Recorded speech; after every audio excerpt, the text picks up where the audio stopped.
merci de votre fidélité renouvelée à Sénégal 7 di am mbégte bu baax a baax di ànd ak yéen saa su waxtu yu jotee rek ci campagne bi ñu nekk ci émission yi ñu leen di jox di ay édition spéciale yoo xam te ne nii li ko tax a jóg du lenn lu dul waxtaanee campagne bi waxtaanee également ñi seq élection yi ndaxte xam ngeen que fi mu toll nii ñoo am fukk ak juróom-ñeent ci ay candidats di 19 candidats yoo xam te ne nii ñoo fas yéene daal di soobu ci lii di présidentielle bi waaye nag ñu ngi ci campagne actuellement ku ci nekk nag sa état major ñu leen di jéem ñu ñuy envoyé ñenn ñuy toog ak ñoom di waxtaan ak ñoom ngir sénégalais yi gën a xam ñi ñu fas yéene jox seen i xob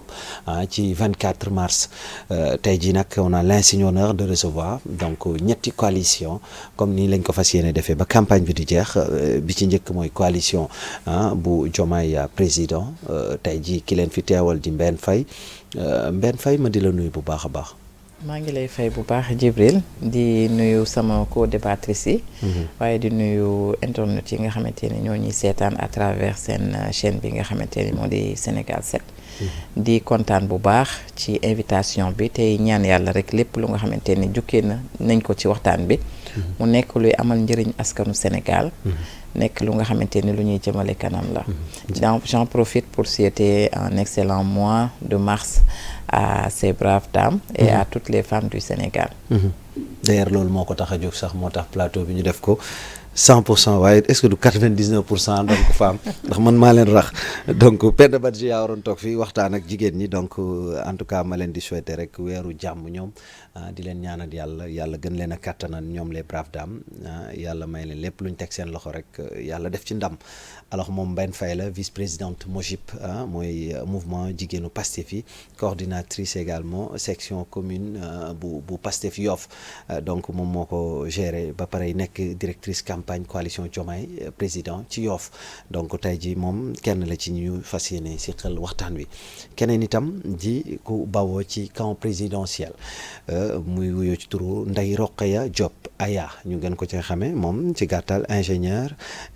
yi donc si je ne me trompe pas mën naa jum nag mais dina ma gàgganti gestionnaire également de la formation secrétaire exécutif du mouvement Marème Réma donc militante de l'APR membre de la CCR présidente de la commission communication du pôle national des femmes de Benno Bokk Yakaar pour l'élection du candidat Amadou Ba présidente de la commission communication du comité électoral de la commune de Hann Bel-Air madame Diop ma di la nuyu baax baax. di la fay bu baax Djibril di la nuyu di la ziar di nuyu aussi samay sœurs yi mes co-débattrices di ñaan yàlla rek waxtaan bi mu nekk loo xamante ne ñun dinañ ci jëlee lu bëri. dinañ jàng ñun ci suñu biir diggante déjà. te askan bi nga xamante ne ñu ngi ñuy seetaan dañuy déglu daañu ci am njëriñ. di profiter ci premier mot yi rek pour souhaiter un bon Ramadan à toute la oumma musulmane. musulman yi nekk ci Sénégal waaye itam yi nekk ci àddina bi yëpp. fàttewuma tam suñu mbokk waa jàngu bi. suñu mbokk chrétiens yi ñi nga xamante ne ñoom ci ñu ngi ci seen carême. yàlla dafa méngale ñaar yëpp. mu nekk lu extraordinaire. muy peut-être renvoyer à ce dialogue islamo-chrétien que nous vivons depuis des siècles et des siècles. di ñaan yàlla donc yàlla may ñu weeru koorum jàmm may ñu pak jàmm ñu nekk ci ngalax yi bu baax a baax a baax njaayi ndaa ñëw ko baax dinañ la summi njaayi ni dinañ la summi en tout cas jërëjëf de la disponibilité Ndeye Rokhaya Diop donc moom moo fi teewal waa mouvance présidentielle keneen itam taxawal fi waa wala toogaayu taxaw Sénégal donc Adji Binta Aïdara dekk juriste membre coalition wala cellule des cadres de taxawu Sénégal responsable jeune commune bu Mbao taxawu Sénégal Binta Aïdara nuyu naa la. ci bi maa ngi lay fay di nuyu ñi ma bokkal plateau bi les belles dames yi ma bokkal plateau bi di leen ziar ci 8 mars bi di leen delloo njukkal bu baax a baax donc di nuyu internautes yi ñuy seetaan yëpp di leen souhaiter un excellent Ramadan et un excellent carême di ñaan yàlla lépp luñ fi waxtaanee mu nekk njëriñu Sénégal. amiin en tout cas jërëjëf mbokk waa jàngo bi comme itam ñi nga xam te ne ni moom mooy suñu mbokk musulman yi ñoom ñëpp ñu ngi leen di ñaanal jàmm sax dakk ci réew mi en tout cas door nañu ko ci bismillahi rahmaani rahim fas yéene ko jeexal ci alhamdulilahi rabbil alamin suñ plateau ñu seq ko nag comme ni ma ko waxee waa taxawu waa Pastef wala coalition Diomaye ak ñii di waa Benno Bokk Yaakaar tey jii comme que ñu ngi ci campagne déjà laaj bu njëkk bi mooy nekk tour de table rek ñu doore kook madame Aya mooy campagne door nañu ko def nañu pratiquement première semaine bi daanaka jeex na fi mu toll nii boo ci doon def bilan ci très rapidement lan lay nekk. Alors, moi je commencerai d'abord par dire que ça se passe très bien, ça commence très bien parce que boo ko comparé ak yeneen campagne yu njëkk yi souvent c'était des activités qui étaient émaillées de violence, da ngay dégg gaañante nañu fii dóorante def nañu fii et cetera. Yàlla def sutura nag. xaw ma nag ci li ma yëgul wala lu presse bi nettiluwul dégguma fi ay actes yoo xamante ne dañoo significatifs et qui sont symboles peut-être de violence gisuma ko di ñaan yàlla loolu continuer suñu candidat Amadou Ba nag moom gis ngeen ko mi ngi ci terrain bi commencé Guédiawaye di suux di dem fi Mbacké Diourbel mu fàttali ma rek ndeysaan li candidat boobu doon wax dem fa toj fa mu jógee voilà damay bañ tudd tooñ voilà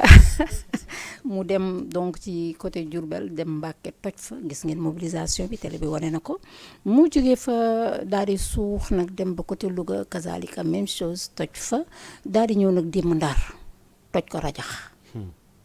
toj ko rajax defe naa gis ngeen foule bi ko accompagné et li ma ci gën a neex moom mooy c'est une foule composée de jeunes des jeunes qui sont venus simultanément spontanément accueillir leur candidat et c'est très important parce que quand pour man élection bi jeunes yi am nañ ci place pour rëy. effectivement maa ngi ñëwaat ci kanam tuuti nii laa koy def ak ñoom su ma Mbène Faye tamit pratiquement c'est la même question bu ma lay poser mooy déjà une semaine de campagne soo doon def bilan mi-parcours lan lay nekk très rapidement. Merci beaucoup Djibril su ma doon def bilan mi-parcours déjà ginnaaw bu ma remercier la population sénégalaise. ginnaaw bu ma remercier la population yoofoise particulièrement ci accueil bi nga xamante ni moom la ñuy réserver saa su ne bu ñu fëggee seen buntu kër yi. damay wax rek fii madame Diop waxee donc remarqué wuñu vraiment ni violence bi yoon marqué na campagne électorale bi dañ ciy sant yàlla. tey ñaan yàlla na continuer noonu parce que quoi qu'on puisse dire Sénégal ñun ñëpp ñoo ko bokk te ci jàmm la ñu mën a defar ci jàmm la ñu mën a tabax te looy wut aussi da ngay ñaan yàlla wut ko ci jàmm ndax boo ko amee nga mën ko yor ci anam gu mu gën a baaxee. donc en tout cas moom la ñuy ñaan te gis nañu Sénégalais yi gis nañ ne aussi bi ñu ubbee ba léegi ci loolu la ñu nekk mais daal duñu remercier assez la population sénégalaise pour accueil bi nga xamante ni nous la coalition Diomaye Président ñu ngi ñu koy réserver heure bu ñu fëggee seeni bunt yi parce que nag damay wax ni li nga xamante ni moo jot a xew man moom wóor na man j'ai vraiment la conviction que ni bu ñu yeggee ci élection yi 10 heures ñu ni la coalition Diomaye Président gagné na élection yi dès le premier tour parce que loolu la ñu gis vraiment ci terrain bi et gis nañ ni aussi wax dëgg yàlla campagne électorale yàgg nañu participer naam yàgguñu ci politique mais yàgg nañuy dem ci campagne électorale askan bi ñu ngi bàyyi xel bu baax programme léegi parce que koo dugg ci këram da ngay yaakaar da ngay dugg woon ko sa spécimen un peu mais dina la téye laaj la ni la yow boo yoree suñu réew naka nga ko nar a doxalee surtout ça dinañ la téye poser la des questions yoo xamante ni soo maîtriser wul carrément yow li nga war a wax mënoo leen convaincre et puis alhamdulilah pour wane ni effet de conscience am na mag ñi yeewu nañu léegi xam nañu bu baax que ni carte kenn du ko maye carte kenn du ko joxe yaa ma neex carte électeur da nga koy jox ki nga xamante ni moo ko yelloo ngir boo ko dénkee sa réew mu mën la toogal toogaay bi war mu mën la gérer l'intérêt de la nation comme nu mu waree mu mën a assurer sécurité mën a tabax réew mi ba nga xamante ni koom-koom dina yokk donc les jeunes kazalika ku ne xam na ni buñ nee Pastef dañuy wax ne la jeunesse sénégalaise sañu ñoo wax dans son ensemble mais l'écrasante majorité des jeunes sont de Pastef et que sur le terrain loolu la ñu gis boole ci nag wax dëgg yàlla di campagne ñu di la jox xaalis di campagne ñu di la def teraanga yi di ñëw donc macha allah pour wax rek ni rupture lañ doon wax ni moom la ñu bëgg rupture boobu feeñ na ni askan bi adopté nañ ko te yeggaguñu ci élection incha allah dañu jàpp le jour des élections mottali yéene rek lay doon maa ngi ñëw ci mottali yéene ñii ñooy borom mottali yéene waa mottali yéene Adji Binta Aïdara ngeen def une semaine de campagne donc lan lañ ci mën a jàppandeekum seen côté également waaw comme mottali yéene bi nga commencé rek foofu laa lay wuyoo donc ñun campagne bi jàpp nañ ne mottali yéene bi la ñuy eggali ndax depuis 1 an ñu ngi woon ci terrain bi di mottali yéene di dugg si dëkk bi donc tey ji une semaine semaine de campagne yi on a fait la même chose vraiment commencé ko Dakar def sillonné Dakar sillonné Yoff ba pare commencé di dem nànk-nànk dem Mbour dem Thiès te instant bi ñu ngi commencé di yéeg Fatick dem Kaolack incha allah ci week-end bi donc li ñu mën a jàpp ci campagne bi mooy que ça se passe très bien vraiment que lépp luñ ci doon yaakaar ñu ngi ko ciy gis ndaxte ñu ngi gis mobilisation yi fépp fu ñuy dem te loolu day gën di dalal ci suñu xel yi. D'accord. Ndaxte boo yoree sa candidat ànd ak moom boo demee nit ñi génn vraiment loolu day dalal sa xel day seddal sa xol donc vraiment ñun campagne bi ça se passe très bien ñu ngi ci kawam te incha allah ñu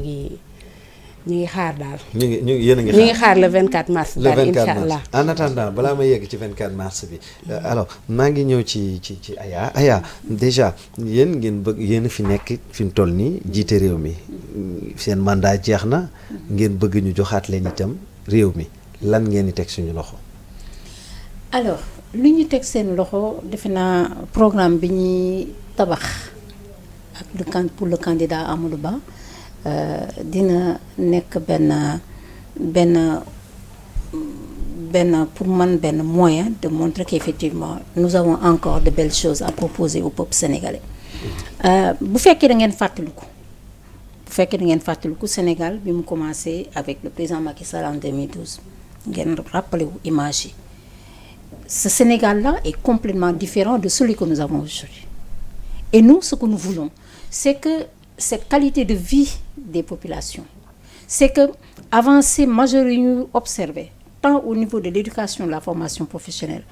qu'au niveau des infrastructures routières aéroportuaires et même ferroviaires que cette qualité de vie ces avancées que nous notons dans les secteurs d'activité économique de notre pays que ces avancées soient renforcées consolidées le slogan de notre candidat defe naa xam nañ ko moom ci biir slogan bi da ci dugg prospérité daal ne nag ñu bokk ko gis ngeen ne un candidat fédérateur pour un Sénégal stable prospère et en sécurité. Un Sénégal comment prospère mais avec une prospérité partagée mooy naataange bu fekkee ni dañ ko doon tekki ci wolof man nag damay kii rek mais naataange voilà naataange moom mooy la prospérité réewum naataange mais naataange des fois di nga gis day féete boor ñii dañuy gën a am ñeneen ñi léegi nag moom dafa ñëw daal ne mu nekk benn Sénégal de rupture profonde au niveau juridique au niveau institutionnel au niveau économique pour que cette prospérité soit partagée de façon équitable foofu ñu ngi ci équité ñu ngi ci inclusion sociale ba pare mu ne un Sénégal de paix nag foo ko tudd rek xamal ni banqaas sécurité dafa war a taxaw ba pare il nous faut la sécurité cette sécurité là dañ ko soxla ci Sénégal d'autant plus que boo seetee dans la ceinture de feu li ñu naan la fameuse ceinture de feu dëkk yi ñu wër ci Afrique ak même au-delà de l'Afrique dañu am ay problème de sécurité terrorisme mi ngi fa ay yeneen yoo xamante ne militaires yi ñu ngi ci seen biir ñoom ñoo koy provoquer ay faits yoo xamante ne dafay hypothéquer la sécurité et des biens et des personnes mu daal di ñëw nag mu ne man li ma leen di proposer ci réew mi moo tax ngeen bëgg ñu proposer donc sécurité du doy xam nga ñun ingénieurs yi dañu naan ñun booy def ingénieurs yi dañu naan la on ne doit jamais réinventer la roue ak noo ko mën a tuddee roue lay tudd ndax dafa rond am ci biir essieu on réinvente pas la roue donc yow boo ñëwee nga ne damay bëgg a def programme doo de façon nihiliste nga ne li fi nekkoon yëpp dara baaxul déedéet da nga naan l'existant lan moo ci baax ma daal di koy dëgër li nga xamante ne dafa am sooxe nga ne ok man kat fii dama fi duut baaram il faut que ñu taxaw fi ñu defaraat ko moo tax c'est le candidat de la continuité qui va nous mener vers la prospérité partagée non plus en 2035 duñu xaar ba boobu moom nee na 2029 bii incha allah rabi Sénégal dina tegu nag ci raay émergence bu ñu xaar. d'accord voilà maa ngi ñëw alors au même moment Mbène Faye xanaa balaa may kii rek ma dolli. waa sànq sama sister dafa ne l'écrasante majorité des jeunes j'ai souri intérieurement parce que. Pourquoi? Parce que ñun en tant qu'ingénieur dañu naan lépp lu ñu wax rek dañ koy corroborer par des faits Et en l'occurrence, quand on parle de majorité, de minorité, les faits sont corroborés par des statistiques. Est-ce qu'on a fait une étude aujourd'hui pour dire que la majorité des jeunes du Sénégal sont avec la coalition Diomaye? Bu loolu amul, man sama xel en tant que scientifique du ko nangu. D'accord. Voilà. Alors foofu tamit interpellation la peut-être interpellé na la par rapport ak fan ngeen teg ci ne la majorité xawma des jeunes et avec la coalition Diomaye président, mais au-delà de ça également yéen tout comme ñoom gis naa ci seen projet ngeen ne ma le projet d'un Sénégal souverain, juste et prospère. En tout cas il y a le mot prospère qui revient. Alors foofu tamit lan ngeen fa bëgg a wax carrément, ma bàyyi la nga tontu tamit ci interpellation. voilà xam nga Djibril lu ne fàng kenn du ko jeex ku ne xam na ne Pastef bi mu jógee ba léegi moom ndaw ñi la loolu moom lu waaye ñàkk gisadi teg nga ci sa bët mu ne fàng te gis nañ ni partout au Sénégal foo dem xam ne le projet jeunes yi dañ koo adapté def ko seen moomeelu bopp jël le président Ousmane Sonko rek téye ko comme nu mu waree ba yaakaar naa ne li mu am yëpp fi mu yegg mën nañ ni jeunes yi ñoo ko réussir ñoo ko gunge ñoo ko accompagner ñoo ko njëkk gëm ba tax mu yegg fi mu yegg donc li mu wax ni fan lañ ko teg ci yan étude lañ ko teg ci yan statistique lañ ko def xam nga statistique weesuwul nga woote ma woote day wane bu ñu woote woon tey réalité sur le terrain bu wootee ma woote man du ma fay les gens viennent d'eux-mêmes, les gens achètent leurs t-shirts, les gens achètent commerçants yeeg ñiy jaay ñëpp bu coalition Diomaye président woote wala le président Ousmane Sonko woote wala Pastef woote sax économiquement dëkk bi dafay dox parce que les gens ku yor sa maillot Sénégal sax di ko jaay maillot Sonko ngay wax et puis ce sont les jeunes qui achètent parce que dañu gëm ne politique léegi dafa changé xaaratuñu ci benn leader nga confectionner sa ay lot la coste commandé ba mu fees ñëw di distribuer xaaratuñu nga ñëw teeral say oto ñëw ni yéeg leen ma jox leen 5000 francs alors que de l'autre côté très sincèrement loolu laa fa gis man je suis témoin gis naa vrai ba tàyyi ay mobilisation am gis nañu ci médias yi ba sonn ay mobilisation am ñu fay nit ñi kaay leen ngeen rempliral ñu suñu mbooloo mi kaay leen ngeen mobiliser ñu donc de l'autre côté wax dëgg yàlla loolu lañ fa gis moo tax ma ne lu ne fàng kenn du ko jeex tandis que bu dee Pastef ku ne xam na ne foofu c'est le don de soi pour la patrie dañu ñëw ngir le projet dañu ñëw ngir ànd jàppale suñu président Ousmane Sonko gunge ko pour que projet bi mën a aboutir pour njariñu askanu Sénégal donc pour ñëw rek ci sa question xam nga ñoom dañu ne ñoom ñooy candidat de la continuité sénégalais yi boo leen gisee xam ni wax dëgg yàlla ay lay woon sonn nañu économiquement ku ne xam na ni dëkk bi metti na dëkk bi doxul ku ne xam na ni équité jafe na toll ci réew mi parce que dafa am ñu dénk ñu nga xamante ni dafa mel ni am bi dafa féete ci benn côté bàyyi beneen côté bi kon bu ñu waxee équité loolu yaakaar naa ni sooxe na trop ci 12 années yi nga xamante ni moom la ñu génn avec le régime de Benno Bokk Yaakaar bu ne tey jii dañu ñëw pour apporter rupture profonde rupture bu nga xamante ni kii woote rupture tey jii moo woote continuité donc rupture dans quel sens peut-être xëy na après moom dinañu ko leeralal ñun ñu mën a xam parce que ki nga xamante ni depuis le début lépp lu ñu tabax yéen a àndandoo tabax ko yéen a ko d'accord boo demee ba xaw a ngay laaj yow bu dee yow ca la nga nekkoon da nga ci bëgg waat indi rupture il y a lieu de se poser des questions parce que finalement les gens vont se perdre dootuñu comprendre ci mbir mi naka la demee pour quelqu'un qui nous parle de rupture donc pour wax rek ni ñun suñu programme dañoo wax ni vraiment économie réew mi dañ ko war a tabaxaat parce que ni muy doxee baaxul mais souvent dañuy wax naan ñu dañuy tabax mais naka la ñuy tabaxee tamit bëgg nañ ko xam ne waaw donc ci suñu biir programme c'est très détaillé parce que ñun li ñuy wax tout le temps mooy que ni économie waruñu jël lépp rek di ko jéggaane on affaiblit notre économie te malheureusement c'est cette situation là que nous vivons parce que ku ne xam na ni fii nii ci Sénégal lu bari ci loo xamante ni lu ñuy soxla ci ay produits bu ñu soxla moo xam secteur bu mu mënti doon dañ koy jéggaane donc bu ñëwee fii non seulement ça nous coûte cher mais on renforce les économies d'autrui bàyyi suñu bos li ñu bëgg pour renforcer suñu économie il y a la matière première qui est là donc cette matière première là pourquoi ñu jël ko di ko joxe comme ça brut on doit créer une chaîne de valeur on doit créer des industries on doit créer des petites et moyennes entreprises yu nga xamante ni ñooy ajouter de la valeur à ces matières premières là donc ce qui crée de l'emploi ce qui crée des taxes muy dugg économie bi dëkk bi ñu di ko gën a renforcer donc et puis boo paree nag ñu jëfandikoo ko ñun ci suñu réew ci wàll wi ñu ci soxla dooree ubbeeku nag ci biti pour génn seet ji li nga xamante ni moom nga ciy jaay donc je pense que ni pour bâtir une économie il faut d'abord ñu réussir cela parce que depuis le début je pense que ni le président Macky Sall bi mu ñëwee il a essayé mais malheureusement il a échoué parce que autosuffisance alimentaire la ñu waxoon autosuffisance en riz ba léegi li ñuy jéggaane ci ceeb jéggi na doyal lool te yaakaar naa ni li nga xamante ni mooy les produits de première nécessité tant que am mënuñu ko am suffisamment di ko produire suñu bopp di ko jëfandikoowal suñu bopp économie bu stable économie bu forte yaakaar naa dina jafe ñu am ko ci suñu réew te loolu moom mooy ñun suñu proposition loolu moom mooy suñu offre renforcer suñu bopp pour dooree mën a ubbeeku ci biti nag mais booy ubbeeku am loo yóbbu pour joxe ko mais pas di ubbeeku pour di jël rek di indi d'accord même question bi pratiquement mooy revenir aat ci ñoom waa taxaw ndax yéen a ngi ma doon wax sànq mottali yéene ban yéene ngeen am ba koy mottali ak itam naka la ñuy bâtir la confiance tout en créant l'avenir ensemble naka ndaxte yéen seen slogan yow moom ci slogan bi laa njëkkee balaa may ñëw ci programme bi en tant que tel.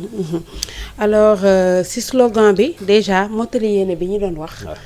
président Khalifa par rapport ak 2019 lay wax que ne dafa doon tournée bi moo tax mu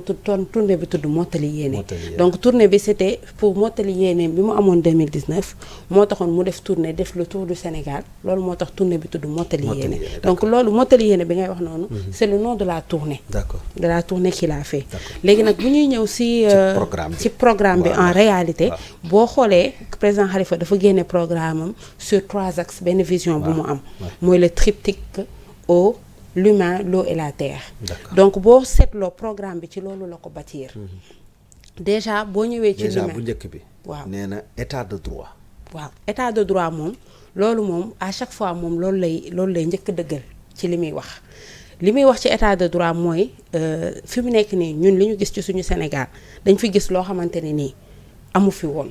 dañ fi gis loo xamante ne nii. vraiment xëccanteeg ngaayonte boo xamante ne ni avant au Sénégal loolu amul woon tu ne le voyais nulle part léegi nag moom li muy njëkk indi président Khalifa li mu njëkk indi mooy réconciliation wu état boobu que nit ñi juboowaat que nit ñi àndaat que nit ñi nekkaat benn yaa ngi comprendre donc déjà loolu lépp ñu def ko ci respect droit humain ñu def ko ci unité ñu def ko ci réconciliation parce que bu njëkk doon dañ am ay différents man ak yow nga gëm leen ma gëm leen te teewul ñu bokk waxtaanee ko ba trouver loo xamante ne moo jëmale Sénégal kanam mais léegi xëccoonte beeg ŋaayonte bi ëpp na doole ba nga xamante ne ni ku nekk da ngay jàpp ne yow li nga jàpp moo baax li keneen jàpp baaxul d'accord donc moom réconciliation bi muy wax ci loolu la ci foofu la ko jëmale su ngeen may yóbbu ci gouvernance bi nag waaw maa ngi ñëw ci gouvernance bi quant à bu ñu ñëwee ci état de droit ak gouvernance bi mooy li ngay gis léegi suñu institution yi li ñuy subir donc changement yi ngay gis ñu jël constitution di changer di jëmale boor bi di xool li la arrangé nga defee ko noonu foofu lay waxee moom gouvernance c'est-à-dire que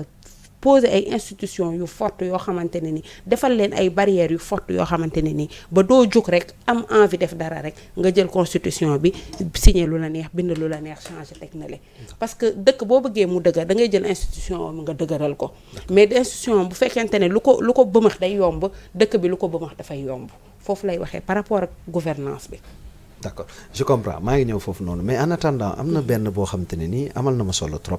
parce que boo may wax démocratie et citoyenneté démocratie dafa amul ci réew mi non waxuma ne démocratie amul ci réew mi waaw li may wax mooy je ne parle pas que démocratie amul ci réew mi damay wax ne ko ci seen programme ngeen insister ci démocratie ak citoyenneté lan la dafa amul wala dafa non citoyenneté moo xaw a manqué ci réew mi ñun loolu lañ gis te loolu moo tax ñu insister ci ñuy insister ci citoyenneté ak démocratie ci réew mi parce que tamit Sénégal dem nañ ba foo xamante ne ni ñun ku nekk li la arrangé ngay seet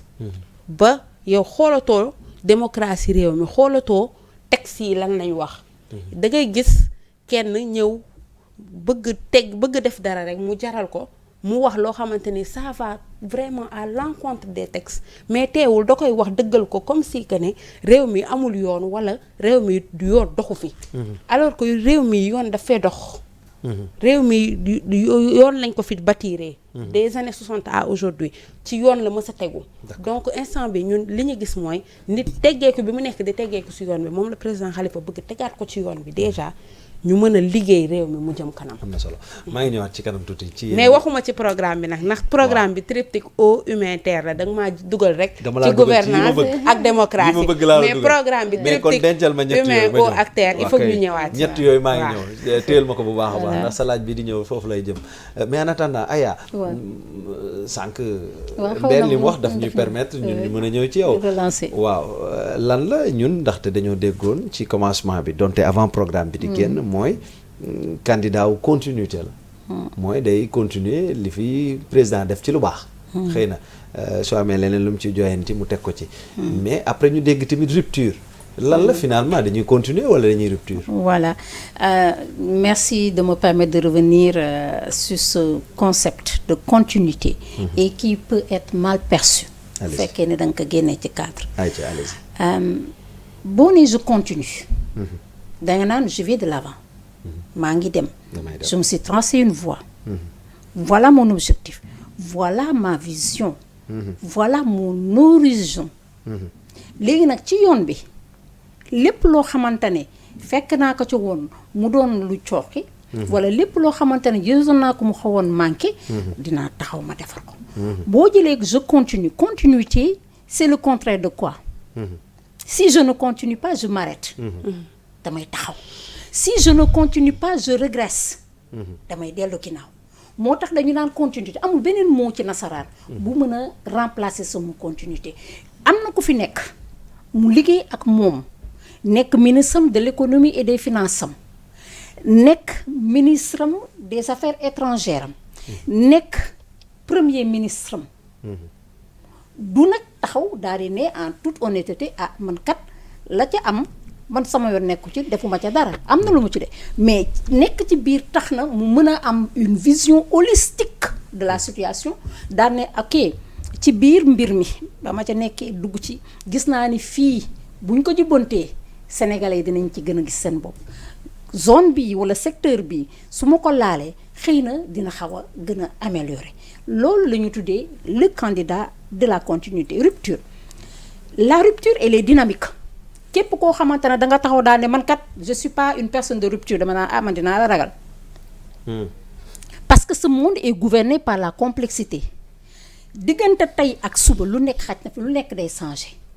situation bi nga xamante ne dundoon nañ ko démb ne sera pas pareil à la situation que je vais vivre demain et elle ne sera pas du tout pareille à celle que je vais vivre dans 10 ans ou dans 4 ans et même dans 5 ans ou même dans 2 ans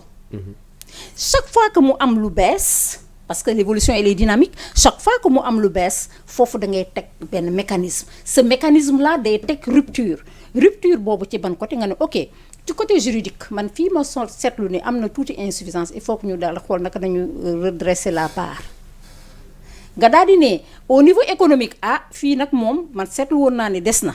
kon qu'est-ce qu'on peut faire pour redresser la barre même au niveau institutionnel nous avons de très bonnes institutions au Sénégal malgré lañ koy ñañ institutions sénégalaises yi ñu am ni gisuma lu leen gën a forte dinañ ci ñëwaat ba ci biir c'est que nag ñun en général ñun Sénégal bu dara xewee bu ñu arrangé dañ naan c'est bien excellent mais bu fekkee dafa féetee beneen ko xal ñu ne waa noonu baaxul ñoom kat li ñu doxale non ça tant que ñu ngi dox ci loolu Sénégal bi ñu gëm Sénégal bi ñu bëgg parce que nous sommes des Sénégalais amuñu beneen nationalité du dem kanam il faut que ñu mën a nangu nag ni institution yi fi nekk nii fii ci Sénégal dara gënu leen baax benn ñaareel bi allez-y. ci fàll boobu le candidat Amadou Ba dafa ne moom dina teg 13 réformes phares 13 réformes phares la ñu proposé 13 réformes phares yooyu ñooy justement aider à avoir toutes les ruptures nécessaires pour l'amélioration des conditions de vie sociales, économiques, des environnements juridiques, comme je l'ai dit, économiques et institutionnels. 13 réformes phares. Ci biir 13 réformes phares boobu mi ngi proposé 22 projets. 22 projets phares aussi. D'accord. te xoolal nee na fii ba 2024 dina ci réaliser loo xamante ne dina ko yóbbu ba ay milliards 27 milliards et 182 millions pour aider à cela. Maintenant la question qui se pose mooy naka fan lay jaar. fan lay jaar loolu mooy programme bi. Elle a parlé de 3 axes. waaw ñun 3 axes la ñu proposé te xoolal te du léegi boo nee axe rek depuis ca président Macky Sall. yéen a ngi continuer quoi. déedéet axes yi dañu changé même intitulé xam nga ci président Macky Sall capital humain bi ñu wax moom moo ko fi njëkk a teg. Parce que effectivement il y avait on ne peut pas dire qu'il n'y avait pas de bonne politique avant le président Macky Sall. Ça c'est vraiment malhonnête de le dire. Mais bi mu ñëwee dafa ne le capital humain, l'homme, nit moo nekk au cœur de toutes mes actions, au cœur de tous mes projets. Tout commence par l'homme, tout aboutit à l'homme et tout finit par l'homme. Le capital humain. Ce capital humain-là, nga développer nga améliorer ses conditions de vie, améliorer ses cadres de vie, fexe ba nga xamante ne moom mu gis boppam en termes d'électricité, en termes d'accès à l'eau, en termes d'accès etc., même à l'assainissement. D'accord. Boobu mooy axe 2. D'accord. ñun si ne axe 2 xam nga fan la teg tànkam. Très rapidement. La structuration de l'économie. D'accord. Comme je l'ai dit, le monde évolue. Képp ku ne ñun duñu continuer man dama naan yow kon sa programme du ma la votal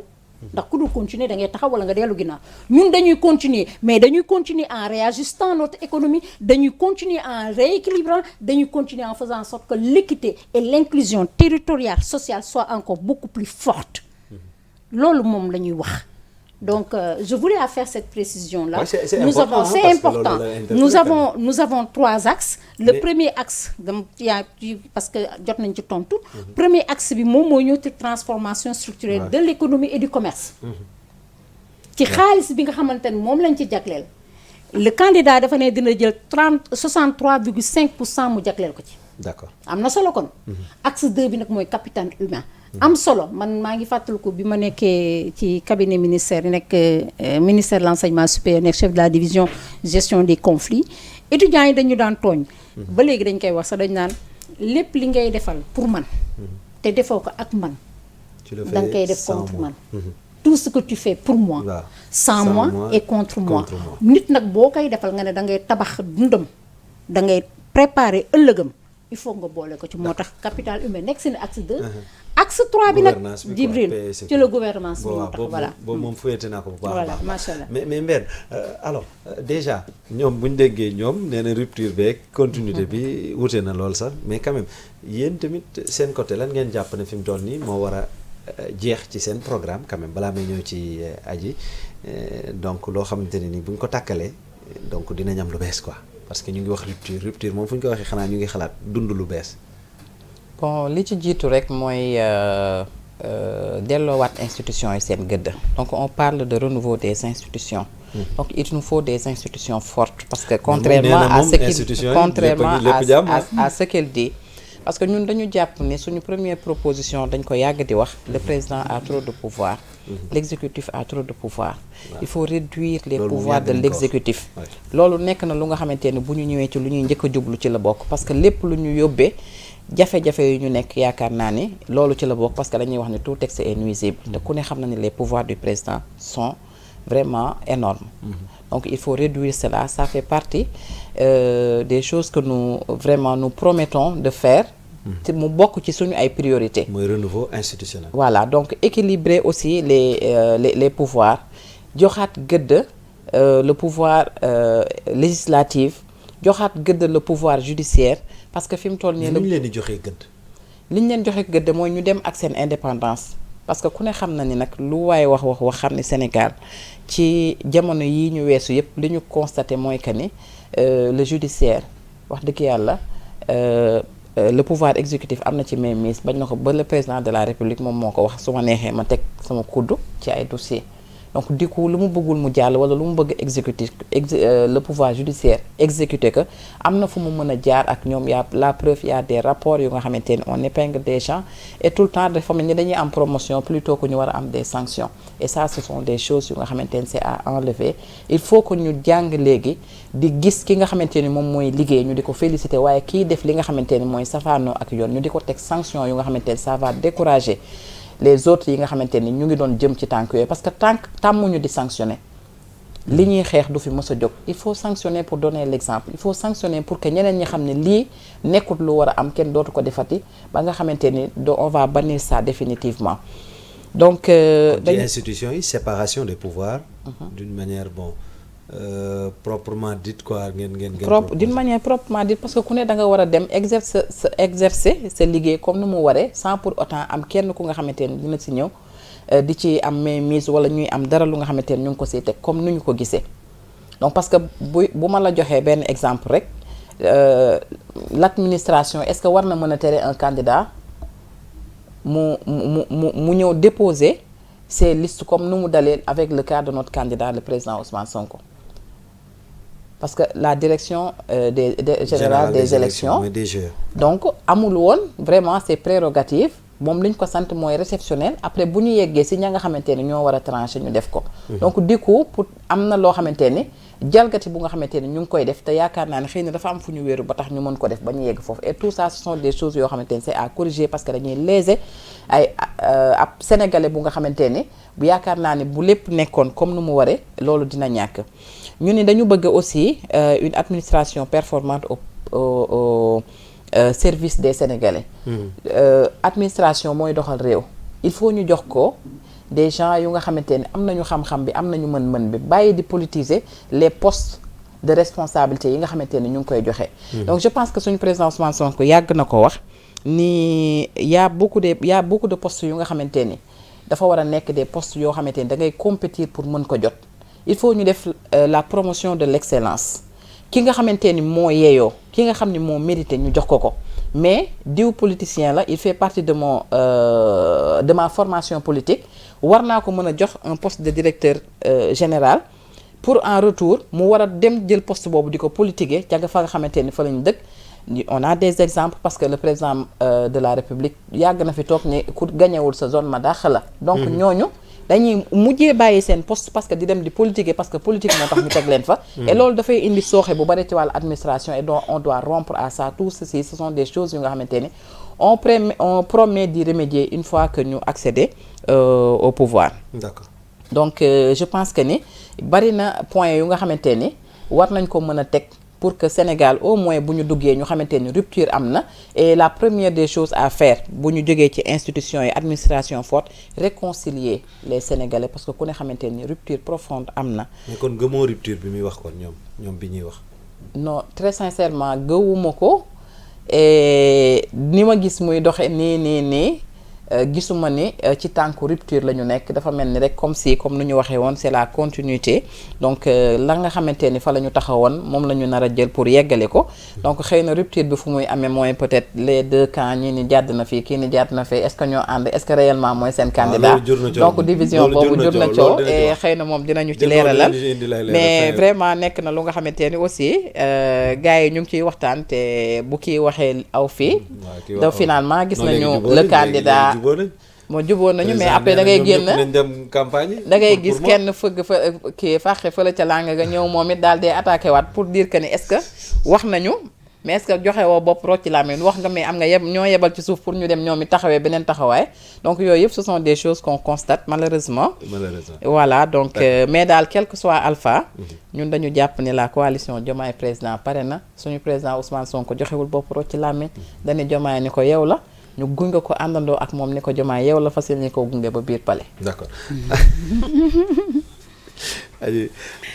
yéen seen côté sànq yaa ngi ma doon wax lu am solo, parce que seen ñett yi surtout ndox mi ngi may wax pour kaa ngeen ñuy forcer ndox mi tamit yéen waa mottali yéen. waaw ndox mi dinaa si ñëw. Donc déjà triptyque bi. humain eau terre la. ñu njëkkee si humain nag, parce que humain dafa nekk loo xamante ne dafa am solo,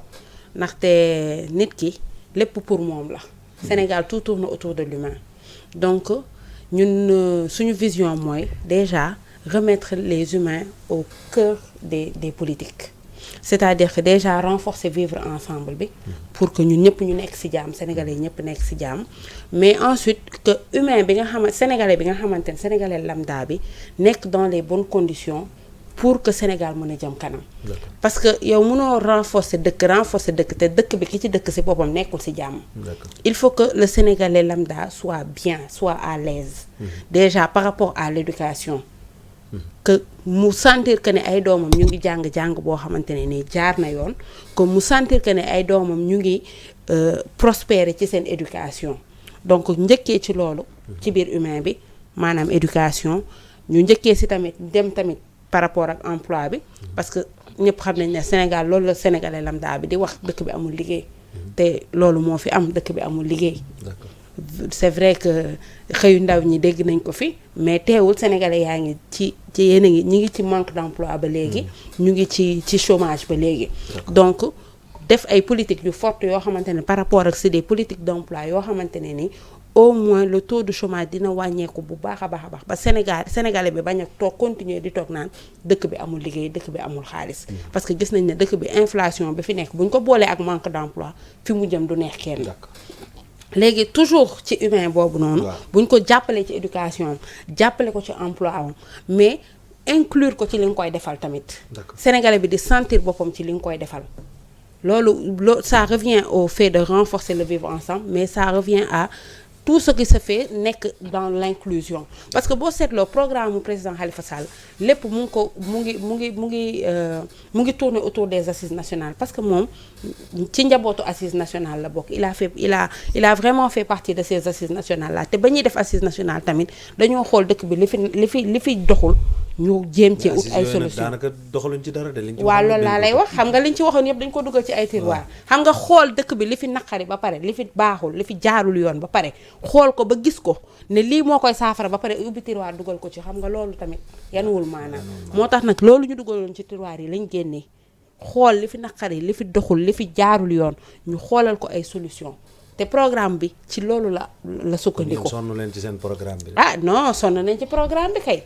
ne président Khalifa dafa gëm assise nationale. lañ waxoon ba pare mu jël ko rek indil. non waxuma la ne loolu rek la indil. parce que loolu méngoo na ak réalité bi léegi nii. méngoo na ak réalité bi parce que gis nga ñun suñu programme dañ koo def de telle sorte que dañoo nekk di tourner gis nga tournée yi ñu doon def c'était pas dem nuyu ay nit kese de. c'était boo demee ci dëkk nga toog waxtaan ak ñi dëkk si dëkk bi. ñu wax la li leen naqari ci seen dëkk ak li ñu fa bëgg renforcer looloo taxoon ñu jóg tourner mottali yéene ce n'était pas seulement dugg ci dëkk bi nuyoo salaamaaleykum man la Khalifa déedéet dafa ñëw ku nekk mu toog ak yow waxtaan ak yow xool def état des lieux wu dëkk bi donc bul jàpp ne assise nationale kese la assise nationale lu si am doole la parce que moom dafa gëm assise nationale mais ginnaaw loolu dafa dem ci dëkk bi xool gëstu nit ñi xool li leen naqari xool liñ bëgg mu boole ko loolu yëpp taxañ ko ñu construire ci programme boo xam ne léegi o bi nga may wax nii pour continuer beneen bi jàppale ma ci waaw o bi nag li c'est simple o bi kay laa bëgg a xam waaw o bi bu dara weesu lu dul Sénégal am na ressource d'eau am na ressource d'eau yoo xamante ne ni c'est inexploité dañ koo bàyyi rek muy nelaw wala ñu bàyyi ko rek muy déverser wu ci océan bi mu bàyyi ko ndox moo xamante ne ndox mu pur la boo xam ne dañ ko waroon a jëriñoo dëkk bi jëriñoo ko agriculteurs yi jëriñoo ko éleveurs yi jëriñoo ko ñu bàyyi ko muy tuuru ci géej gi loolu moo am boo demee dans le sud donc président Khalifa ci tournée mottali yéenam la dem ba gis loolu ba ñu dëkk foofu won ko loolu mu ñëw ne loolu du lu ñuy seetaan ndax agriculteurs yi ñu ngi soxla ndox ci ay zones yoo xamante ne ni soxla nañ fa ndox gisuñu ndox bu ñu utiliser te pourtant réew mi am na ndox mais il suffirait seulement que ñu liggéey ci de façon économique ut ay solutions yoo xamante ne nii moo koy jëmale kanam agriculteurs yi utiliser ko sénégalais yi utiliser ko éleveurs yi utiliser ko mu nekk ngëneel pour économie Sénégal. ñun ci loolu lañ bëgg mais man su ma déggee yéen ñëpp seen programme. déjà yéen a ngi wax. fi baaxul xam ngeen ko kon fi bon xam ngeen ko fi ñu war a tamit jooyanti xam ngeen ko léegi te ñun alors que ba ñu juddoo ba tey pratiquement dañuy jooy yenn yi. ci bëri ay ndox ak courant ak accès éducation sécurité comme ni nga ko waxee santé. déjà lan la quoi lan la yéen seen programme yi ngeen ñuy tegal ci table bi sénégalais lambda bi mooy wax lan la dañ ko mënul réaliser wala da ngeen di toog fi ngeen di toog mooy neex ba tax li ngeen di bind da ngeen di dem ba du mën a nekk lu réalisable lan la quoi lan mooy bloqué ma ñëw ci yow. le temps ma dem ci Aya mais yow laay njëkkee. waaw Djibril waaw ci Aya ndax lii laaj la boo xam sénégalais bi moo ko soxla quoi. xam nga lan moo xaw a doy waar ci lu jëm ci mbiru programme ak élection. mooy bu bind programme jotee sénégalais ñuy bind programme jox sénégalais yi yenn saa yi da ngay gis ci biir programme yi mu nekk ay loo xamante ne ay diggaate yoo xamante ne ay naxee mbaay daal. waaw ay diggaate yoo xamante ne nii ay rêve la ça semble plus à du populisme maanaam dañuy xool sénégalais bi li mu bëgg dégg rek nga wax ko loolu des fois yow au plus profond de toi tu sais que réalisation bi non pas mënul nekk lu mënul nekk amul mais réalisation bi du tey du suba du ginnaaw suba waaw du tey du suba du ginnaaw suba mais c'est un long processus pour réaliser loolu mais parce que sénégalais bi bëgg na dégg loolu rek da nga koy wax loolu mais bu fekkente ne ñun suñu programme bu fekkente ne programme président Khalifa Ababacar Sall amul fausse promesse keroog ba mu demee 2STV toog def benn live boo xam ne presque 3 heures de temps ñu koy poser ay questions li mu leen tontuwul benn yoon nit loo xamante ne ni lu koy neex la wala lu mu bëgg dégg la lu mën a nekk lay tontuwaate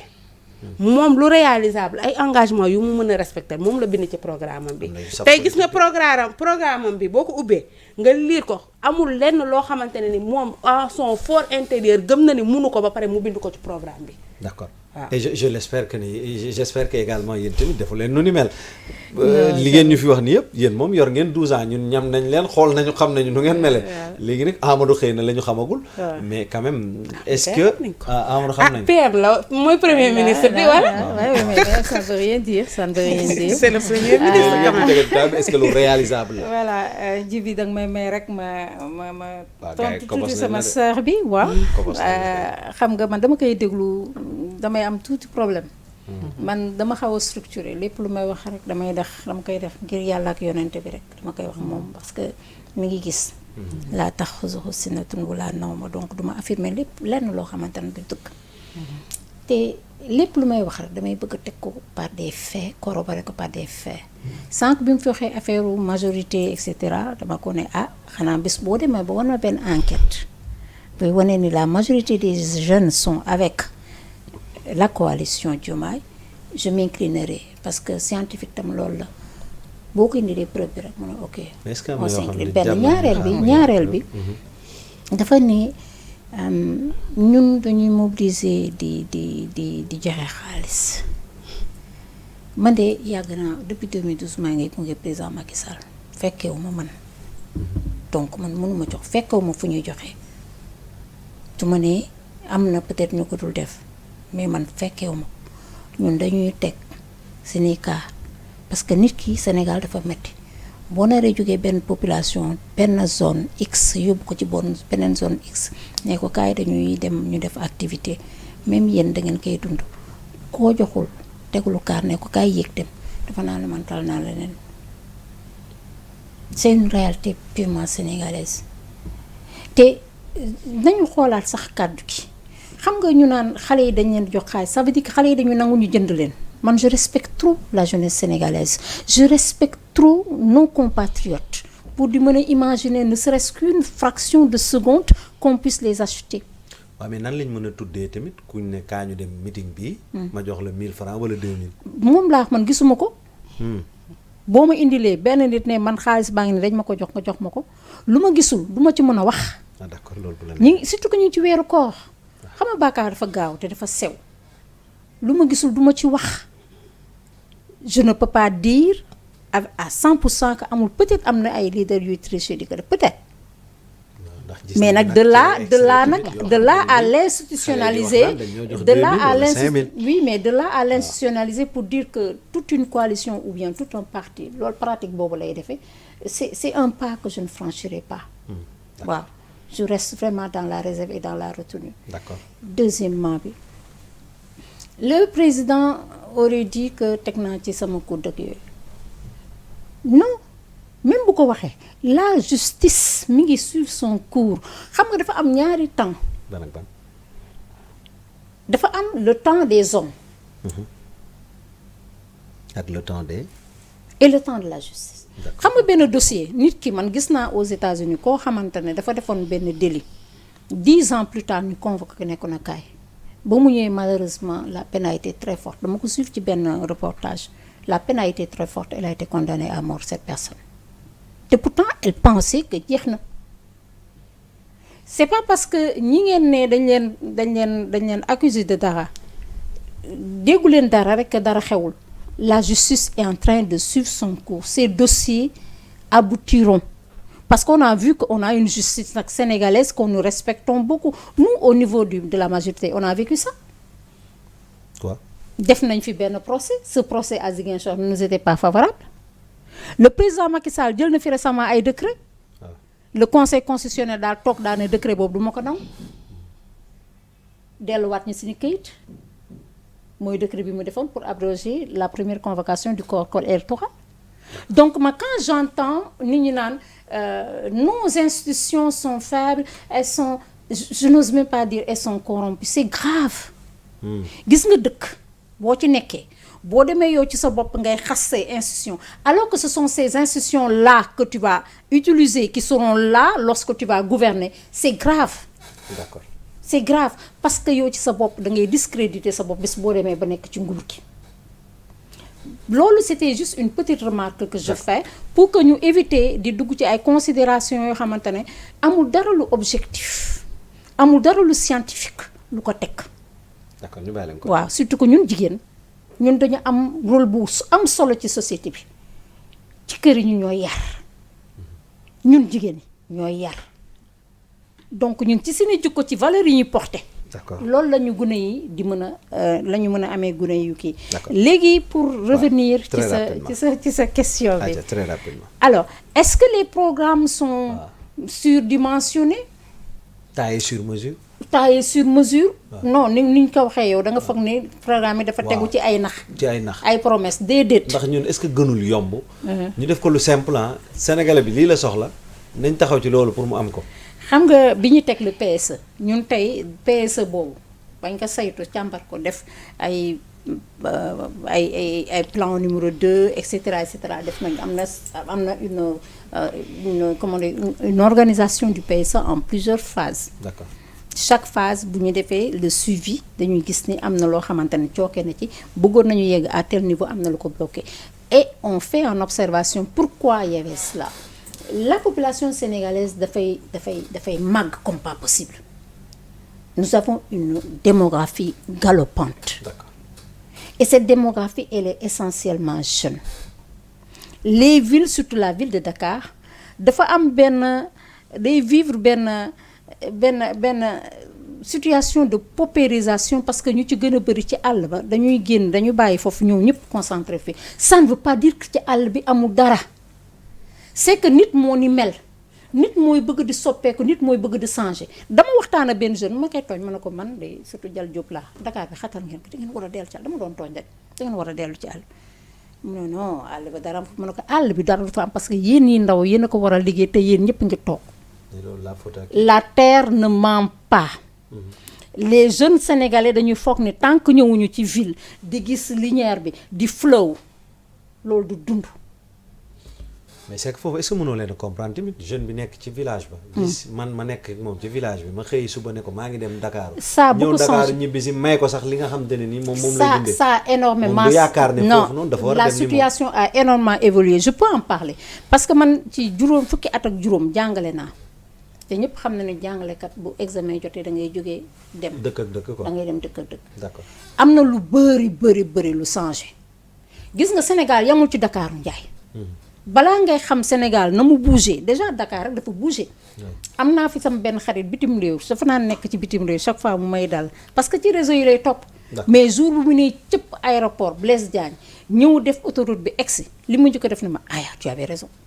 mais c'est fou ce que ce pays a changé ma ne ko le changement ne s'arrête pas à Dakar je te prie de profiter de tes vacances pour nga dem ci monde rural bi. ay tali yoo xamante ne dañoo ñuul rafet comme mayonnaise. Avec maintenant la politique de souveraineté agricole que nous avons commencé à concevoir avec l'avant-dernier gouvernement, c'était le ministre Aly Ngouille Ndiaye. D'accord. Après la ñun nag bu ñu ñëwee gis nga ces leviers là l'agriculture. Ouais. Parce que suuf du fenn dañu ne agriculture bi dinañ ko gën a dooleel. Déjà le président Macky Sall gis ngeen ni jumtukaay yëpp récemment indi na ko ñun nag dañuy gën a yokk loolu. Pour que nit gis boppam ci suuf pour qu'on n'ait plus des cultivateurs mais de vrais agriculteurs. D'accord. Industrialisation. Oui. Très rapidement foofu. Voilà industrialisation am na solo parce que le tissu industriel il faut le dire nous devons le renforcer te pourtant yomb na le président Macky Sall dafa naan nañuy bàyyi lu ñuy dund te li ñuy dund nañ ci génne pàcc boo xamante ne dinañ ko transformer boo duggee ci transformation rek yaa ngi ci industrialisation foofu nag dañ fay gën a accentuer on va avoir une industrialisation beaucoup plus forte et territorialisée avec des métiers d'avenir ma jox la exemple ñu daaneel foofu s'il vous plaît bâtiment jëlal le métier de bâtiment ñun Sénégal des fois ñu ñooy tooñ seen ndaw yi je le dis parce que il y a trop de stigmatisation ci ñu doon def ci yenn métiers yi dama bokk keroog ci benn séminaire ñi togg séminaire bi c'est le ministère de l'habitat ñu ne ñoom dafa am une niche d'emploi yu bëri ci secteur habitat ak ci bâtiment d'accord mais ñoom li ñu seetlu moom mooy ndaw réewu jàmbur yi du ma tudd nationalité ñoom ñooy ñëw jël métier yooyu ñun seeni doom yi ñun ñoo dugal ci seen xel ni ay liggéey wàcc raxasu la loolu nag ba ñu dugg non loolu nag c'est la culture nag ñi yor réew nag am nañ ci part de responsabilité moo tax ñu teg ci loolu gis nga les ISEP ñoo ngi corriger boo jëlee l'ISEP de Diamniadio les métiers de l'automobile la ñu proposé da ngay gis ay jigéen yu jàng mécanique automobile di jàng ay métiers yoo xamante ne dañoo innovant ci biir secteur bi nga dem yeneen ISEP bi ñii di la jox bâtiment l'ISEP de Mbacké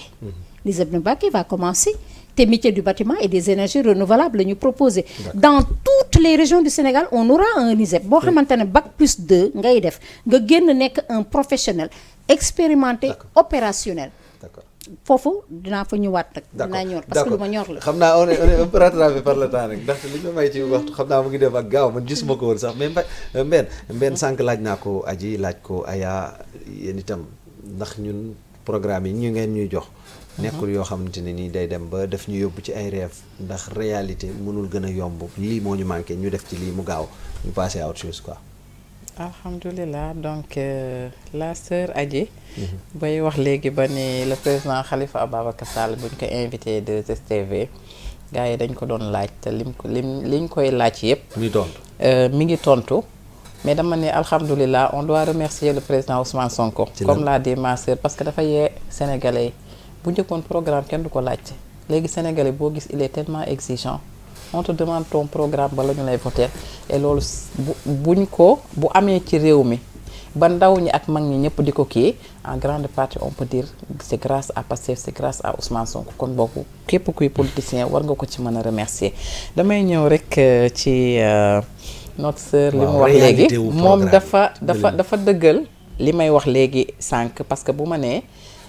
suñu institution yi amuñu indépendance bu ne le temps des hommes n'est pas le temps de la justice et ñu gis fi des dossiers fast track gis fi ay dossiers yuy traîner boobu ba léegi donc dafay dëgg rek kumba am ndey kumba amul ndey ku bokk fii moom sa sanction day gaaw waaye ku bokk fële dañuy traîner donc su boobaa on évoque le temps de la justice donc loolu day dëggal li ma doon wax rek parenthèse la mais di wax rek li jëm ci wàllu programme askan bi dañ leen a yàgg nax ci di bind ay programme wala boog ñu daan nax rek ñun ñëw ni bu ngeen ma falee ma def alors que bu ñu falee day mel ni askan bi nañ la puus rek nga dellu wan leen ginnaaw loolu la ñu yàgg dund ba tax askan bi ñu bari dañu suuroon këll politique ndaw ñi ñëpp dañoo geddoon politique koo ci wax mun la sip naa ci dugg parce que ña ca nekk yal na ma yàlla baal ku dee def politique rek dañ lay jàppee koo xamante ni doo wax ko tu dëgg donc on est venu assainir nañu encore le milieu de la politique tax nañu ba nit ñu bari tey nga gis leen ñuy def politique bu ñu dellu woon 10 ans ci ginnaaw boo leen waxee politique dañ la naan acim kon bokk raxasaat nañu scène bi assainir nañ ko defar nañu indiwaat nañ fi vraiment lu nga xamante ni moom méngoo ak politique carrément parce que politique c'est l'art de gérer la cité politique jaamu yàlla la politique da nga ko war a def pour di ci jaamu yàlla ci sa réew ci saw askan donc kon fu mu nuñ ko war a defee dafa war a nekk ci anam bu gën a sell dafa war a nekk ci anam bu gën a baax te dafa war a nekk loo xamante ni kàddu goo yëkkati da nga koy natt ba xam ne yow lii mën nga ko nga door koy wax askan parce que askan kenn mënu koo jiite ci ndaxambaay askan kenn mënu koo jiite di teg loo xamante ni rek ci ay war lay dëkke loolu moom moo tax ba programme yi bari na fi njiit yi fi jaar bari na fi mais ba tey les populations continuent à souffrir parce que buñ nee Sénégal fait partie des pays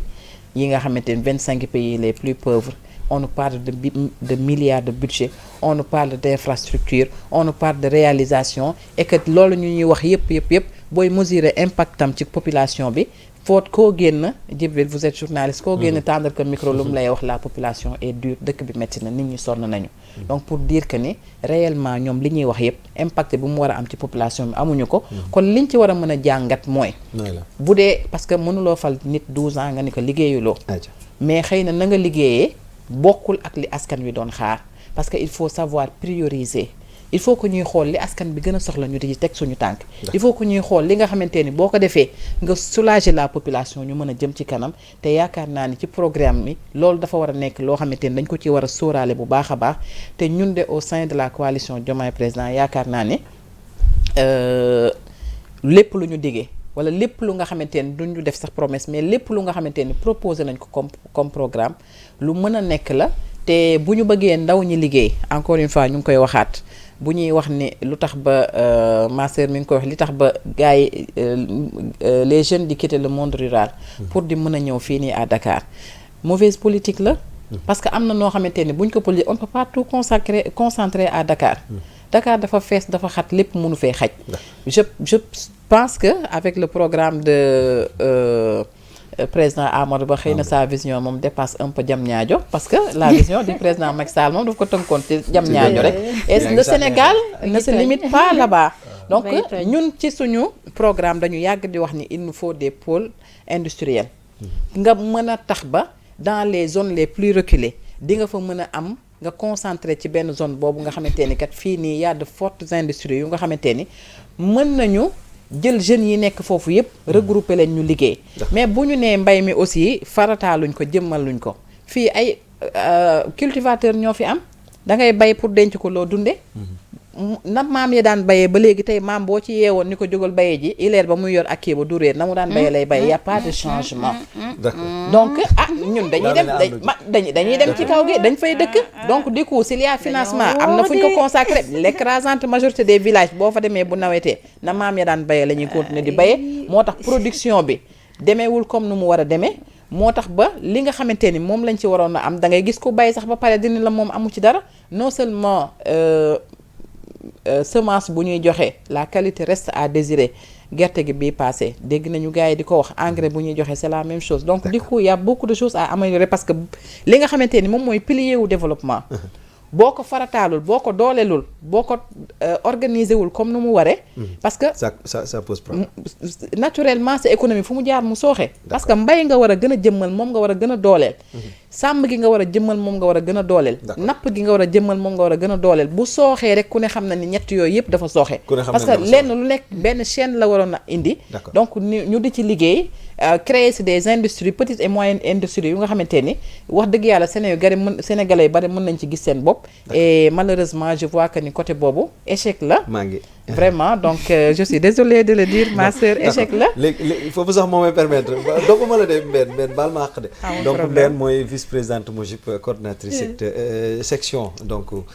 section commune Pastef Yoff directrice campagne coalition Diomaye président Yoff moom moo teew fi tey ànd ak Ndeye Rokhaya Diop moom bu Benno Bokk Yaakaar ak kii di Adji Binta Aïdara bu taxawu Sénégal ngeen baal ma nag mais 10 minutes lañ ma annoncé ne moom moo ma dese te njeexitalu émission bi chaque jour invité yi dama leen di jox ku nekk 2 minutes yoo xam te ni c'est pour convaincre les Sénégalais à ce que ñoom te duñu xoolee ne li ngeen wax doy na leen ñu voté leen xëy na mais dama koy tàmbali ci soxna Mbène wala ma mujjee ko ci yow rek wala ma njëkkee bàyyi ma njëkkee ko ci Adji Binta Aïdara sama juriste bi membre cellule des cadres de Taxawu Sénégal responsable jeune commune de Mbao Taxawu Sénégal en attendant Aya préparé wu soxna Mbène itam préparé wu ndax moo koy tëj 2 minutes la pour convaincre ñi nga xam te ni ñoom ñooy les Sénégalais top c'est parti. D'accord alors Sénégalais yi man ñoom laay waxal directement président Khalifa Ababacar Sall c'est un homme d'État koo xamante ne ni il a fait des années dans l'appareillage d'État il a occupé de nombreuses responsabilités fii ci dëkk bi il a été ministre dans ce pays il a été député dans ce pays il a été maire pendant des années dans ce pays et surtout à Dakar koo xamante ne ni xam na nan la état di doxee la yore réew du ay fo yore réew du tâtonnement yore réew du loo xamante ne ni dañ koy improviser loo xam ne ni danga koy xam la xam niñ koy defee la te Khalifa Ababacar Sall il est prêt pour yore réew koo xamante ne il s'est préparé pendant des années la xam na nan la ñuy yoree réew tey jii bu ñu ko joxee tey mu commencé ko yor ni mu ko war a yoree donc bu ngeen di def seen choix xool leen ko si ki nga xamante xool leen choix ci ki nga xamante ne nii mooy ki leen di téyel seen réew ni mu ko war a téyewee mooy kii nga xamante ne nii sénégalais bi ku mu mënti doon xeebul benn sénégalais bépp sénégalais nekk dans vivre bien nekk si jàmm nekk am liggéey bu stable ay doomam jàng bu am solo loolu moo ko ñox te tamit lu président Khalifa Ababacar Sall gëm la loo xam ne daf koy wax fépp fu mu dem mooy nit ki fi nga dëkk yow yaa ko mën a defar te fépp fu mu dem dafay wax loolu village bu mu dem commune bu mu dem wax na fa loolu parce que nit ki mënul jóge Dakar ñëw bëgg dem Caajaay defar Caajaay nit ki mënul jóge Saint-Louis bëgg dem Ziguinchor defar Ziguinchor ku nekk fi nga dëkk nga yaa koy defaral sa bopp. d'accord merci beaucoup soxna Adji Binta Aïdara ma dem ci soxna Ndeye Rokhaya Diop say 2 minutes pour convaincre les Sénégalais. Voilà, donc je crois que le choix est déjà facile à faire parce que on a un candidat Amadou Ba qui a occupé toutes les hautes fonctions dans ce gouvernement. Amadou Ba moom mooy expertise bi Amadou Ba moom mooy l'expérience waaye Amadou Ba mooy les valeurs porteuses de développement moom boo leen ko joxee seen baat fa ngeen bëgg a yegg du xaar sax 2035 2029 bii incha allah rabu ngeen gis l'un changement très très significatif. On a démarré l'exploitation de notre pétrole et notre gaz xam na rouage yëpp xam na fan ngay jaar naka ngay def bu yéegee du jàng naka lañ koy defee parce que xam na ba pare il a la matière il a les compétences pour faux benn au niveau international Sénégal dafa yegg ci benn niveau boo xamante ne bi ñu naan bilan immatériel man damay reetaan parce que le Sénégal tey ci àdduna bi yëpp dañ ko nangu comme un état émergent un état boo xamante ne dañ koy respecter pourquoi parce que le président Macky Sall yéegal na ko foo xamante ne au niveau des Nations Unies tey ñi ngi respecter Afrique grâce au Sénégal pays boo xamante ne pays de valeur la pays boo xamante ne leadership am transformationnel dafa wóor donc ku mel noonu moom la Amadou Ba di àndal ci liggéey bi ba nga xamante ni Sénégal duñ ko jox loxoy n'importe qui surtout que tey jii lobby yi si bëri nañu trop dañu naan la malédiction du pétrole. Le pétrole doit être une bénédiction au Sénégal. Le pétrole et le gaz doivent être une bénédiction pour le Sénégal et pour les Sénégalais. Tout le monde sans exclusive. Nee na dina leen defal 200 000 emplois. D'accord lu am solo lu am solo noo taxal rek bàyyi ma yeggale s'il te plaît bàyyi non may ma yeggale rek emploi yooyu nag fan la koy amee pour les jeunes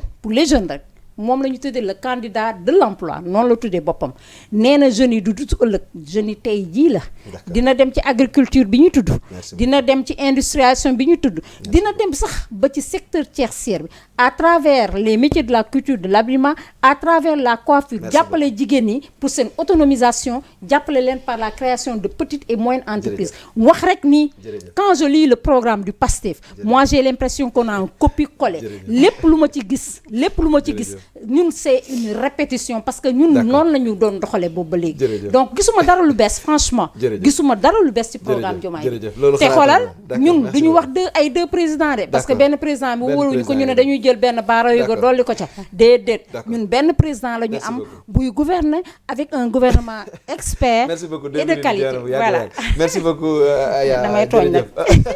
alors Mbène c'est 2 minutes également pour convaincre les Sénégalais. Donc merci beaucoup donc di wax ak askanu Sénégal. di leen wax ni pour un Sénégal de rupture. pour un Sénégal prospère. pour un Sénégal juste. pour un Sénégal boo xam ne lu ñëpp bokk ñëpp jot ci. voter la coalition Diomaye président. Bassirou Diomaye Faye moom la ñu suñu président Ousmane Sonko digal te ku ne xam na ne askanu Sénégal def nañu le président Ousmane Sonko ci seen xol. ku ne xam na ne askanu Sénégal le projet bi nga xamante ne président Ousmane Sonko jaay na leen ko askan bi adopté nañ ko. te ce projet là président Bassirou Diomaye Faye la ñu joxoñ pour mu porter ko ginnaaw bi nga xamante ni galgal yi dal na ci moom. donc di wax ni lépp lu ñuy seet ci ki nga xamante ni moo di le président Ousmane Sonko bu ñu ko xoolee gis ko ci Bassirou Diomaye Faye ndaxte parcours yi méngoo na. waaye jaar-jaar yi méngoo na waaye jikko ji méngoo na jëf ji méngoo na ndaxte ki nga xamante ni ñun amuñu dara lu ñuy ñeewee ñi nga xamante ni dañoo ne ñoo am expérience d'état parce que fa ñu war a jànge la suñuy candidat jànge fa ñuy liggéeyee di fa servir réew suñuy candidat dañ fa jaar liggéey fa liggéey bu mucc ayib parce que la ñuy wax ci suñu président Ousmane Sonko 15 ans des impôts et domaines nga liggéey fa mosuloo luubal dërëm kenn mosul taxaw ba nga ko waxee ba léegi démentir la lu ni mel la ñu mën a wax suñu candidat Bassirou Diomaye Faye parce que il est inspecteur principal des impôts et domaines di fa liggéey bu am solo gérer syndicat ba liggéey ko liggéey bu am solo nekk ci biir parti Pastef képp ku ko côtoyé xam ko xam ni ku xelam màcc la xam ne nit ku yàlla may xam-xam la kon bokk dañuy woo askanu Sénégal yéen ñi nga xamante ni yéen a bëgg changement yéen ñi nga xamante ni yéen a bëgg justice ñu delloo ko place am yéen ñi nga xamante ni yéen a bëgg plus jamais li xewoon ci jamono yi weesu dootu fi xewati yéen ñi nga xamante ni yéen a bëgg ñu dooleel suñu économie fexe ba nga xamante ni benn ndaw dootul génnati Sénégal di dem ci géej gi di jël Barça wala Barsax yéen ñi nga xamante ni yéen suñu mbokk nappkat yi géej gi nga xam ne accord de pêche yëpp jaay nañ ko ba géej gi di nga jël sa gaal gétti ji ba ñëw sa gaal daal di kaaya doo yor dara kon bokk si vous voulez que tout ceci change votez la coalition Diomaye Président mooy coalition bu baax bi dañoo ne pour un Sénégal bu nga xamante ni 90 pour Sénégal 90% de la population est jeune kon bokk bu ngeen di voté leen ndaw yi seen loxo set voté leen ndaw yi am xam-xam voté leen ndaw yi nga xamante ni dañoo taataan ci keppaaru mag ñi fas yéenee ne nag ñëw ànd ak loolu boole kaak ouverture merci beaucoup liggéey ngi Sénégal mën a jëm ci kanam jërëjëf merci beaucoup Adji Binta jërëjëf ça fait vraiment plaisir ñu toog plateau donc bëggoon nañu waxtaan yu bëri nag mais temps bi moo xaw a tuuti rek jërëjëf merci beaucoup soxna Aya jërëjëf merci Djibril vraiment c'est un plaisir vraiment tey waxtaan bi agréable